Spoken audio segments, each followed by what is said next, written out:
Hello students, आज के video में हम सीखेंगे how to find rational number between two rational numbers. दो रेशनल नंबर के बीच में हम इनफिनाइट रेशनल नंबर निकाल सकते हैं, बट आपके क्वेश्चन में 5, 10, 15 ऐसे रेशनल नंबर निकालने को पूछा होगा, तो उसको कैसे फाइंड करेंगे उसके बारे में आज के वीडियो में हम लोग सीखने वाले हैं। दो तरीके बताऊंगा, दोनों ही बहुत ही सिंपल है। आप ध्यान से देखना, ये क्लास 9th का पहला चैप्टर जो है ना, रियल नंबर, उसका टॉपिक है, तो आपका आसानी से क्लियर हो जाएगा। तो चलिए स्टार्ट करते हैं। सपोज दैट 1/3 और 1/2 ये दो रेशनल नंबर हमें गिवन है और इसके बीच में 5 रेशनल नंबर निकालना है। तो कैसे निकालेंगे वो देखते हैं। तो पहला तो मेथड्स है कि आप इसको मेथड नंबर वन इसको आप डेसिमल में कन्वर्ट कर दें। जैसे 1/3 है, 1/3 को हम लोग डेसिमल में कन्वर्ट करेंगे तो 0.6 आएगा, और 1/2 को अगर हम डेसिमल में कन्वर्ट करते हैं तो 0.5 आएगा। लाइक डेसिमल बनाने के लिए 0 तो हम अपनी मर्जी से लगा सकते हैं। तो अब ये हो गया 0.60, ये हो गया 0.50, यानी 60 और 50 के बीच में, ये 60 पैसा समझ लेते हैं, ये 50 पैसा है, तो 50 और 60 के बीच में आराम से हमको 9-10 नंबर मिल जाएगा। हमें तो लिखना है सिर्फ 5 नंबर ही। तो क्या लिखेंगे, 50 से आगे बढ़ते हैं, 60 तक पहुंचेंगे। तो सपोज दैट हम 0.51, 51 लिख दिया, 0.52, 0.53, 0.54 और 0.55, ये 5 नंबर हमको मिल गया।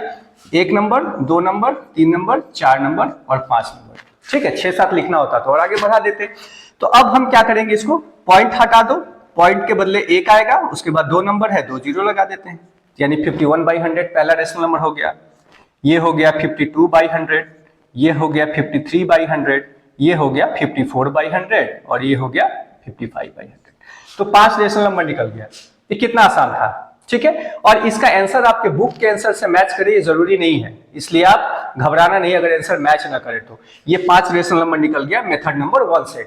अब मेथड नंबर 2 में आपको बताने वाला हूं, जो जनरली बुक में दिया हुआ है, उस मेथड को भी सीख लेते हैं। इसको आप नोट कर लो, फिर मैं इसको रब करके सेकेंड मेथड बताता हूँ। 1/3 और 1/2 के बीच में 5 रेशनल नंबर हमको निकालना है। पहला मेथड तो मैं आपको सिखा दिया, दूसरा मेथड मैं आपको बताने वाला हूं, वो कैसे निकालेंगे, जो बुक में जनरली बना हुआ है। तो हम क्या करेंगे, डिनोमिनेटर का एलसीएम ले लेंगे। एलसीएम ऑफ 3 और 2 कितना होगा, 6 हो गया। अब क्या करेंगे, जैसे 1/3 है तो इसके डिनोमिनेटर से एलसीएम को डिवाइड करते हैं। तो 6 को 3 से डिवाइड करेंगे 2 आएगा। जैसे हम लोग फ्रैक्शन का ऐड सब्ट्रैक्ट बनाते हैं ना, वही काम करना है। डिनोमिनेटर से डिनोमिनेटर को एलसीएम को डिवाइड किया, 2 आया, 2 से ऊपर नीचे मल्टीप्लाई कर देंगे। तो ये आ गया हमारा 2/6, 1/3 बदल गया 2/6 में। उसी तरह से सिमिलरली 1/2 है, इसके डिनोमिनेटर को एलसीएम से डिवाइड करेंगे तो 3 आएगा, 3 से ऊपर नीचे मल्टीप्लाई कर दिया तो ये 3/6 हो गया। ऐसा हम किए क्यों, ताकि हमारा डिनोमिनेटर सेम हो जाए। डिनोमिनेटर जब सेम हो जाएगा ना, तो इनके बीच का वैल्यू फाइंड करना आसान हो जाता है। अब हमारे पास नंबर हो गया 2/3 और ये 3/6, 2/6 और 3/6, बीच में तो एक भी नंबर नहीं दिख रहा है। तो क्या करेंगे, हम कैसे 5 नंबर लिखेंगे, तो हम अपनी मर्जी से जो भी नंबर आपके माइंड में आता है, ठीक है, लेकिन 5 नंबर लिखना है तो 5 से ज्यादा नंबर ले, ताकि इनके बीच का गैपिंग भी 5 से ज्यादा का हो जाए। तो 10 ले लेते हैं, मल्टीप्लाई करना सबसे आसान होता है 10 से। 100 लेंगे तो बहुत बड़ा हो जाएगा, बट ले सकते हैं, कोई मना ही नहीं है।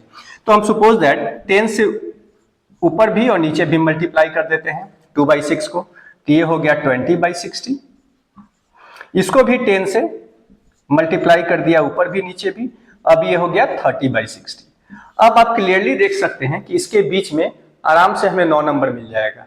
20/60 और 30/60 के बीच 9 नंबर हम आसानी से लिख सकते हैं। हमें तो लिखना 5 ही है। अगर मान लीजिए उससे भी ज्यादा लिखना होता, अगर 15-20 लिखना होता, तो अब हम क्या करते, 10 के जगह पर 20 से मल्टीप्लाई कर देते या 100 से मल्टीप्लाई कर देते, ताकि गैपिंग और ज्यादा बढ़ जाता। उसके बाद जितने नंबर हमको लिखना होता उतना हम लिख सकते थे, ठीक है। तो अब ये 20/60 और 30/60, इसके बीच का अगर हमको नंबर लिखना है तो आसानी से लिख सकते हैं। 20 से आगे बढ़ना स्टार्ट होते हैं, 21/60, फिर अगला नंबर 22/60, ठीक है, फिर 23/60, 24/60, 25/60।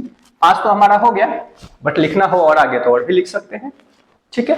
तो स्टूडेंट्स, ये था 2 रेशनल नंबर के बीच हम कैसे रेशनल नंबर निकाल सकते हैं उसका 2 मेथड्स। ठीक है, आई होप आपका डाउट क्लियर हो गया होगा।